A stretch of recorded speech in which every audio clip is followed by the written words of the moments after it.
د ملکن په سر بکینو د پښتونخوا قصې به یو بل ته کوونه. ملکن له هغو سیمو نه دی چې ډېر پخوانی تاریخي دی.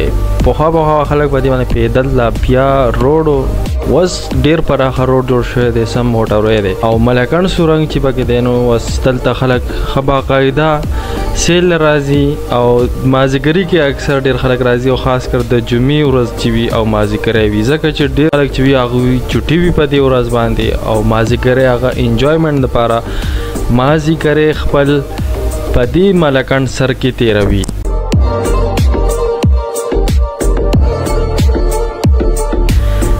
چې ملکن ته رانږدې شي نو هوا بدله شي، نو خلک وایي که نه چې د ملکن رانږدې شو یخه یخه هوا شروع شوه او موسم بدل شو.